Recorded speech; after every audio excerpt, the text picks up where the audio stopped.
நம்ம இப்போ இந்த வீடியோவில் என்ன பார்க்க போகிறோம் அப்படின்னு சொல்லி பார்த்தோன்னா சாயிலோட இண்டெக்ஸ் ப்ராப்பர்ட்டிஸ் வந்து பார்க்க போகிறோம். சாயிலோட இண்டெக்ஸ் ப்ராப்பர்ட்டிஸ் எதுக்காக நமக்கு யூஸ் ஆகுது அப்படின்னு சொல்லி பார்த்தோன்னா சாயிலோட கிளாசிஃபிகேஷன் ஃபைண்ட் அவுட் பண்ணுறதுக்காகவும் அதை வந்து ஐடென்டிஃபை பண்ணிக்கிறதுக்காகவும் தான் நமக்கு வந்து இண்டெக்ஸ் ப்ராப்பர்ட்டிஸ் வந்து இண்டெக்ஸ் ப்ராப்பர்ட்டிஸ் வந்து நம்ம யூஸ் பண்ணிக்கிறோம். இந்த இண்டெக்ஸ் ப்ராப்பர்ட்டிஸில் வந்து பார்ட்டிகல் சைஸ் டிஸ்ட்ரிபியூஷன் மூலமாகவும் ரிலேட்டிவ் டென்சிட்டியும் கோர்ஸ் கிரெயின் சாயிலுக்கும் கன்சிஸ்டன்சி லிமிட் வந்து ஃபைன் கிரெயின் சாயிலுக்கும் நம்ம வந்து யூஸ் பண்ணிக்கிறோம். அடுத்தது நம்ம பார்க்கக்கூடியது வந்து இன்ஜினியரிங் ப்ராப்பர்ட்டிஸ். ஒரு சாயிலோட இன்ஜினியரிங் ப்ராப்பர்ட்டிஸ் அப்படிங்கிறது என்னதெல்லாம் அப்படின்னு சொல்லி பார்த்தோன்னா பெர்மியபிலிட்டி, கம்ப்ரெசிபிலிட்டி, ஷியர் ஸ்ட்ரென்த். இதை தான் ஒரு சாயிலோட இன்ஜினியரிங் ப்ராப்பர்ட்டிஸ் அப்படின்னு சொல்லுவோம். இதெல்லாமே நம்ம அடுத்தடுத்த வீடியோஸில் பார்க்கலாம். அடுத்து வந்து பார்ட்டிகல் சைஸ் டிஸ்ட்ரிபியூஷன், அதாவது நம்மளோட சாயிலோட இண்டெக்ஸ் ப்ராப்பர்ட்டிஸில் பார்த்தோம். பார்ட்டிகல் சைஸ் டிஸ்ட்ரிபியூஷன் வந்து நம்ம இப்போ பார்க்க போகிறோம். அதை வந்து என்ன சொல்லுவோம் அப்படின்னா மெக்கானிக்கல் அனாலிசிஸ் அப்படின்னு சொல்லுவோம். இதை வந்து சீவ் அனாலிசிஸ் மூலமாக ஃபைண்ட் அவுட் பண்ணிக்கலாம். இது வந்து கோர்ஸ் கிரெயின் சாயிலுக்காக மட்டும்தான் யூஸ் பண்ண முடியும். அதாவது 75 மைக்ரானை விட அதிகமாக உள்ள சாயிலுக்கு மட்டும்தான் இந்த பார்ட்டிகல் சைஸ் டிஸ்ட்ரிபியூஷனை நம்ம வந்து யூஸ் பண்ண முடியும். அது வந்து அதில் கோர்ஸ் சீவ் சைஸ் அனாலிசிஸ் என்னதெல்லாம் அப்படின்னு கோர்ஸ் சீவோட சைஸஸ் என்னதெல்லாம் அப்படின்னு சொல்லி பார்த்தோன்னா 100 mm, 63 mm, 20 mm, 10 mm, 4.75 mm. Finer சீவோட sizes என்னதெல்லாம் அப்படின்னா 2 mm, 1 mm, 600 micron, 425 micron, 300 micron, 150 micron, 75 micron. இந்த சீவை அரேஞ்ச் பண்ணி வச்சுட்டு அதோட சாயில்ஸை நம்ம வந்து போடும்போது அதோட சைஸஸ் வந்து நம்ம கண்டுபிடிச்சிடலாம். ஸோ அதோட ஐடென்டிஃபிகேஷனுக்கு இந்த பார்ட்டிகல் சைஸ் டிஸ்ட்ரிபியூஷன் வந்து யூஸ்ஃபுல்லாக இருக்கும். அடுத்து நம்ம பார்க்கக்கூடியது வந்து செடிமெண்டேஷன் அனாலிசிஸ். செடிமெண்டேஷன் அனாலிசிஸ் அப்படி இல்லைனா அதை வந்து வெட் அனாலிசிஸ் அப்படின்னு சொல்லுவாங்க. இது வந்து based on Stokes law. Stokes law அப்படிங்கிறது வந்து என்ன அப்படின்னு சொல்லி பார்த்தோன்னா பார்ட்டிகளோட செட்டில்மெண்ட்டை பொறுத்து தான் நம்ம வந்து ஸ்டோக்ஸ் லா வந்து சொல்லுவோம். அதாவது செட்டிலிங் வெலாசிட்டியை பொறுத்து பார்ட்டிகளோட செட்டிலிங் வெலாசிட்டி எதை டிபெண்ட் பண்ணி இருக்கும் அப்படின்னு சொல்லி பார்த்தோன்னா அதோட specific gravity of the soil and அதோட diameter of the particle size, அதுக்கப்புறம் அதோட கைனமேட்டிக் விஸ்காசிட்டியை வந்து பொறுத்து இருக்கும். இதுக்கான ஃபார்முலா வந்து என்ன அப்படின்னா BS equal to G-1 into GD square divided by 18 mu. அதாவது ஜிங்கிறது அதோட specific gravity of the soil, ஜிங்கிறது acceleration due to gravity, D அப்படிங்கிறது வந்து diameter of the spherical particle, nu அப்படிங்கிறது கைனமேட்டிக் விஸ்காசிட்டி. இது அப்ராக்சிமேட்டாக நம்ம வந்து எப்படி சொல்லிக்கலாம் அப்படின்னு சொல்லி பார்த்தோன்னா 900 D ஸ்கொயர் அப்படின்னு எழுதிக்கலாம். இது வந்து நம்ம இம்பார்ட்டன்ட் 900 D ஸ்கொயர்னு எழுதிக்கலாம். டி அப்படிங்கிறது வந்து diameter of the spherical particle. In terms of இதை வந்து நம்ம இந்த இடத்துல எம்எம்ல தான் டினோட் பண்ணணும். இந்த செடிமெண்டேஷன் அனாலிசிஸ் வந்து நம்ம எந்த சாயிலுக்கு மட்டும்தான் யூஸ் பண்ண முடியும் அப்படின்னு சொல்லி பார்த்தீங்கன்னா ஃபைன் கிரைன் சாயில் ஃபைனர் தென் 75 மைக்ரான் இந்த மாதிரி சைஸ் இருக்கக்கூடிய சாயில்ஸுக்கு மட்டும்தான் நம்ம செடிமெண்டேஷன் அனாலிசிஸ் வந்து யூஸ் பண்ண முடியும். அதே மாதிரி இந்த ஸ்டோக்ஸ்லாம் வந்து பார்ட்டிகல் சைஸ் எதுலேருந்து எது வரைக்கும் வேலிட் அப்படிங்கிறப்போ 0.2 mmலேருந்து 0.2 மைக்ரான் வரைக்கும் தான் இந்த ஸ்டோக்ஸ்லாம் வந்து யூஸ் பண்ண முடியும். அதுக்கப்புறம் நம்ம இப்போ இந்த செடிமெண்டேஷன் அனாலிசிஸில் ஒரு சொல்யூஷன் வந்து மேக் பண்ணுவோம். இதான் அதுக்கான டிவைஸ். சொல்யூஷன் மேக் பண்ணி இந்த டிவைஸை இதுக்குள்ளே டிப் பண்ணி அதோட ஹைட்டை கண்டுபிடிச்சி அதில் இருந்தால் நம்ம வந்து percentage of finer and then specific gravity வந்து இந்த செடிமெண்டேஷன் அனாலிசிஸ் மூலமாக கண்டுபிடிச்சிக்க போகிறோம். இந்த சொல்யூஷன் வந்து இது எவ்வளோ இருக்கும் அப்படின்னு சொல்லி பார்த்தோன்னா இதோட சொல்யூஷன் வேல்யூ வந்து 1000 ml வந்து இருக்கும். இதில் வந்து டிஸ்பர்சிங் ஏஜென்ட் என்னதெல்லாம் சேர்க்க போகிறோம் அப்படின்னு சொல்லி பார்த்தோன்னா 33 gram of sodium hexametaphosphate and then 7 gram of sodium carbonate 1 liter of distilled waterல வந்து மிக்ஸ் பண்ணுறோம். அதில் இருந்து 100 milliliter of dispersing agent 50 milligram of oven dried soil எடுத்து ஒரு 1000 milliliter வர அளவுக்கு ஒரு சொல்யூஷனை மேக் பண்ணி இந்த சொல்யூஷனுக்குள்ளே வச்சுருக்கோம். இதில் நம்ம இந்த டிவைஸை வந்து டிப் பண்ணி அதோட ஹைட் வந்து எவ்வளோ இருக்குது, அதோட வேல்யூஸ் எவ்வளோ இருக்குது, அந்த ரீடிங்கை தான் நம்ம வந்து எடுத்துக்க போகிறோம். இதில் கீழே இருக்கக்கூடிய மெட்டீரியல் வந்து ஒரு பலாஸ்ட், அதாவது லெட் ஆர் மெர்க்குரி வந்து இருக்கும். இதோட ஹைட் வந்து பார்த்தோம் அப்படின்னா ஒரு பர்டிகுலர் ஹைட்டில் 1, அதாவது ஒரு அதோட சென்டர் பாயிண்டில் வந்து அதோட வேல்யூ வந்து 1, அதுக்கு மேலே போக போக அதோட வேல்யூஸ் வந்து குறைஞ்சிட்டே போகும், அதுக்கு கீழே வர வர அதோட வேல்யூஸ் வந்து இன்க்ரீஸ் ஆகிட்டே போகும். இதுதான் அந்த டிவைஸோட டயக்ராம். இப்போது இந்த ஹைட்ரோமீட்டர் அனாலிசிஸில் என்னென்ன கரெக்ஷன்ஸ் பண்ணலாம் அப்படிங்கிறத இங்கே வந்து கொஸ்டின். ஃபஸ்ட்டு வந்து என்ன அப்படின்னு சொல்லி பார்த்தோன்னா மெனிஸ்கஸ் கரெக்ஷன். அதாவது மெனிஸ்கஸ் கரெக்ஷன் அப்படின்னா என்னென்னா சர்ஃபேஸ் டென்ஷனால் வரக்கூடிய டென்ஷன். அதாவது இப்போது நம்ம இந்த அப்பாரட்டஸ் எடுத்துக்கிட்டோம், சர்ஃபேஸ் டென்ஷன்னால் நமக்கு 1 அப்படின்னு காட்டக்கூடிய ரீடிங் வந்து கொஞ்சம் மேலே, அதாவது அந்த சொல்யூஷன் வேல்யூ வந்து கொஞ்சம் மேலே ஏந்தி இருக்கும். ஸோ அதாவது அதோட வேல்யூவை வந்து நமக்கு எப்படி காமிக்கும் அப்படின்னு சொல்லி பார்த்தோன்னா ரொம்ப கம்மியான கொஞ்சம் கம்மியான வேல்யூஸாக காமிக்கும். ஸோ அதனால் நம்மளோட மெனிஸ்கஸ் கரெக்ஷன் வந்து எப்போவுமே எப்படி இருக்கும் அப்படின்னா அதோட வேல்யூ எப்போவுமே பாசிட்டிவில் தான் இருக்கும். இது வந்து சர்ஃபேஸ் டென்ஷனால் வரக்கூடியது. ஏன்னா இது கம்மியான வேல்யூ, அதோட வேல்யூ வந்து கம்மியாக ரீட் பண்ணுறதுனால நம்ம இதோட கரெக்ஷனை வந்து பாசிட்டிவ் கரெக்ஷன் அப்படின்னு எடுத்துப்போம். அடுத்து வந்து டிஸ்பர்சிங் ஏஜென்ட் கரெக்ஷன். நம்மளோட டிஸ்பர்சிங் ஏஜென்ட் வந்து அந்த சொல்யூஷனில் நம்ம போடுறதுனால அதோட டென்சிட்டி வந்து என்ன ஆகுது அப்படின்னா இன்க்ரீஸ் ஆகுது.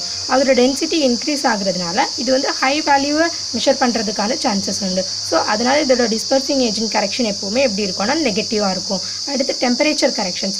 டெம்பரேச்சர் கரெக்ஷன்ஸில் என்னதெல்லாம் அப்படின்னு சொல்லி பார்த்தோன்னா ஒரு அந்த சொல்யூஷனோட டெம்பரேச்சர் இன்க்ரீஸ் ஆக அதோட டென்சிட்டி வந்து என்ன ஆகும்னா குறைஞ்சிக்கிட்டே வரும். ஸோ அதனால் அதில் வந்து வேல்யூவை வந்து கம்மியாக ரீட் பண்ணுறதுக்கான வாய்ப்பு உண்டு. ஸோ அதுக்காக நம்ம யூஸ் பண்ணக்கூடிய கரெக்ஷன் வந்து பாசிட்டிவ் கரெக்ஷன். அதோட டெம்பரேச்சர் டிக்ரீஸ் ஆகும்போது அதோட டென்சிட்டி இன்க்ரீஸ் ஆகுது. அப்போ இதோட வேல்யூ வந்து ஹை வேல்யூ, அதாவது அதோட இமர்ஷன் வந்து கம்மியாக இருக்கும். ஸோ அதனால் இது வந்து ஹை வேல்யூவை வந்து நமக்கு ரீட் பண்ணுறதுக்கான சான்ஸ் உண்டு.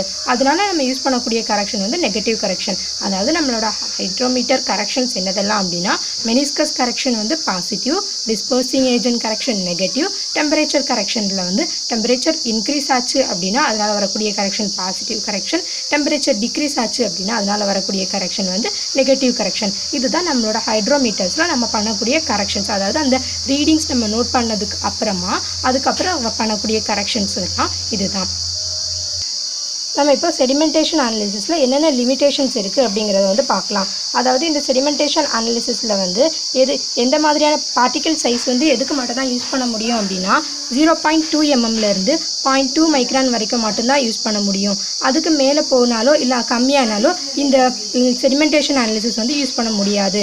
இதில் வந்து பேஸ்ட் ஆன் லேமினார் கண்டிஷன், இது வந்து லேமினார் கண்டிஷனில் இருக்கும்போது மட்டும்தான் நம்ம வந்து செடிமெண்டேஷன் அனாலிசிஸ் வந்து யூஸ் பண்ண முடியும். பார்ட்டிக்கல் சைஸோட சைஸ் வந்து 0.2 மைக்ரான் எம்எம் விட அதிகமாக போயிடுச்சு அப்படின்னா ஃப்ளோ வில் பி டர்புலண்ட் ஆகிடும். ஸோ அந்த மாதிரி கண்டிஷனில் வந்து நம்ம செடிமெண்டேஷன் அனாலிசிஸ் யூஸ் பண்ண முடியாது.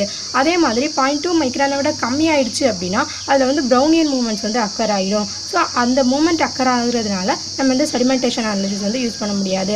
அதுக்காக நம்ம வந்து எடுத்துக்கக்கூடிய பார்ட்டிகளோட சைஸ் எவ்வளோ இருக்கணும் அப்படின்னா 0.2 mmலேருந்து 0.2 மைக்ரானுக்கு நடுவில் இருக்கணும். அதாவது ஸ்டோக்ஸ்லாவும் இந்த டைமென்ஷனில் மட்டும்தான் வேலிடாக இருக்கும். அதனால நம்மளோட செடிமெண்டேஷன் அனாலிசிஸும் இந்த டைமென்ஷனில் மட்டும்தான் பண்ண முடியும், 0.2 mmலேருந்து 0.2 மைக்ரான் வரைக்கும்.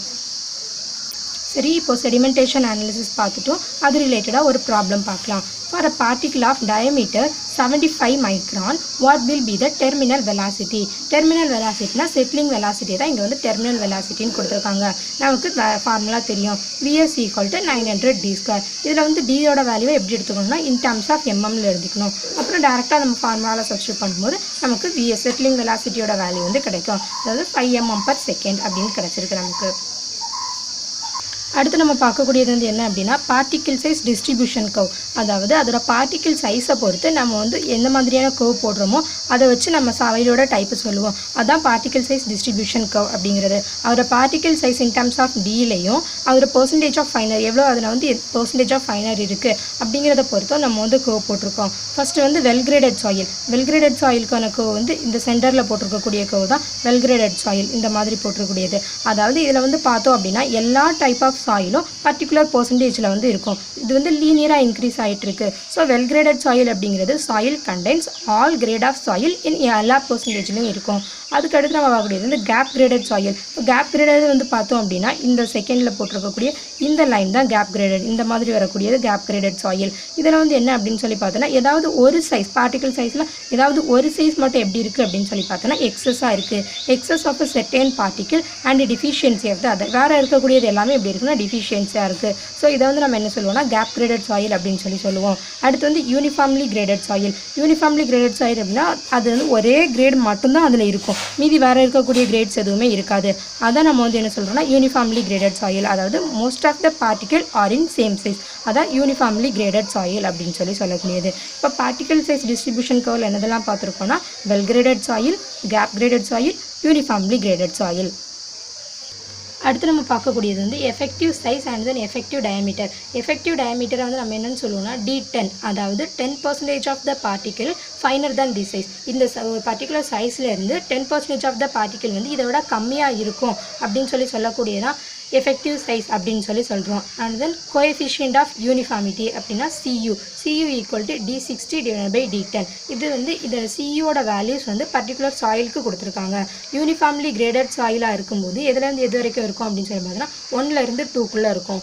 வெல் கிரேடட் கிராவல் சாயிலாக இருந்துச்சு அப்படின்னா அதோட வேல்யூ கிரேட்டர் தேன் 4 இருக்கும். வெல் கிரேடட் சாண்டாக இருந்துச்சு அப்படின்னா அதோட CU வேல்யூ வந்து கிரேட்டர் தேன் 6 இருக்கும். And then coefficient of curvature பார்க்க போகிறோம். அடுத்து வந்து பார்க்கக்கூடியது coefficient of curvature. Coefficient of கர்வேச்சருக்கான ஃபார்முலா D30², அதாவது பார்ட்டிகல் சைஸ் வந்து 30% ஃபைனராக இருக்கக்கூடியது டிவைடட் பை D60/D10. இது வந்து வெல்கிரேடட் சாயிலுக்கு எதுலேருந்து எது வரைக்கும் இருக்கும் அப்படின்னு சொல்லி பார்த்தோன்னா 1லேருந்து 3க்குள்ளே இருக்கும். நம்ம இப்போ பார்த்தா coefficient of uniformity and then coefficient of curvature அப்படிங்கிறது வந்து மோஸ்ட்லி இம்பார்ட்டன்ட் டாபிக்.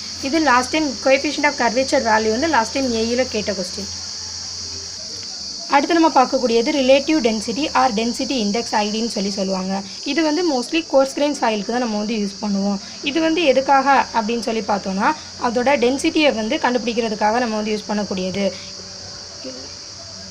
அதோட டென்ஸ்னஸ் எவ்வளவு டென்ஸாக இருக்குது அப்படிங்கிறத ஃபைண்ட் அவுட் பண்ணுறதுக்காக தான் நம்ம இந்த ரிலேட்டிவ் டென்சிட்டி வந்து யூஸ் பண்ணுறோம். இதுக்கான வேல்யூ ஃபார்முலா வந்து என்ன அப்படின்னா Emax minus of E divided by Emax minus of E minimum.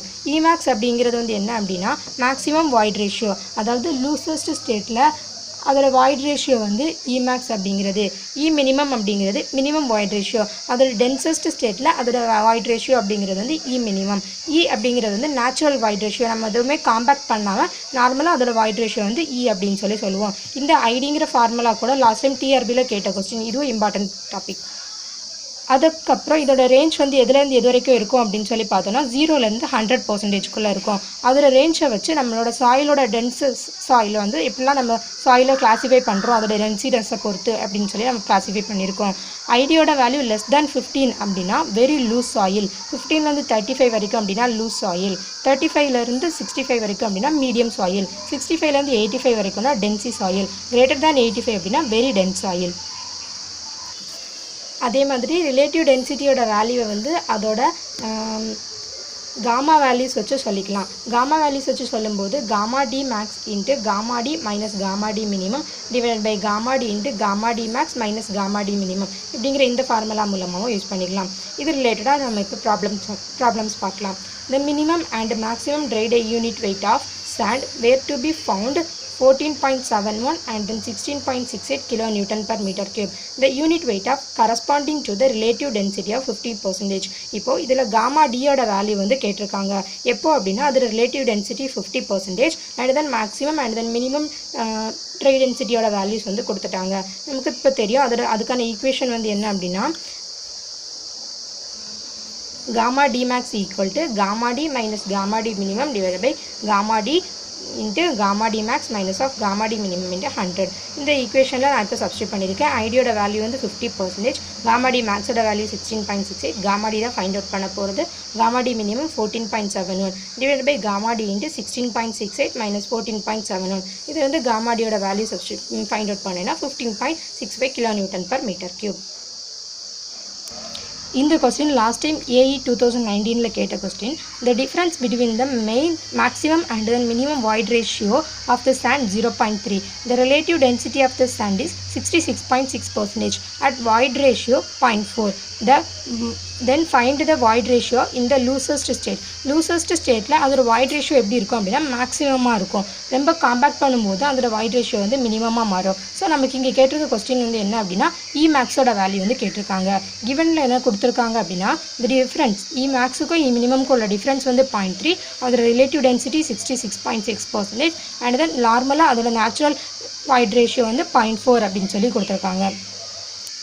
இப்போது ரிலேட்டிவ் டென்சிட்டிக்கான ஃபார்முலா நமக்கு தெரியும். Emax minus E divide by Emax minus E minimum into 100%. இதில் Emax இ மினிமமுக்கான டிஃப்ரென்ஸ் வந்து 0.3, ஈயோட வேல்யூ 0.4. இது சப்ஸ்டியூட் பண்ணோன்னா Emaxோட வேல்யூ 0.4 அப்படிங்கிறது கிடைக்கும். நெக்ஸ்ட் வீடியோவில் நம்ம கன்சிஸ்டன்சி லிமிட்ஸ் வந்து பார்க்கலாம்.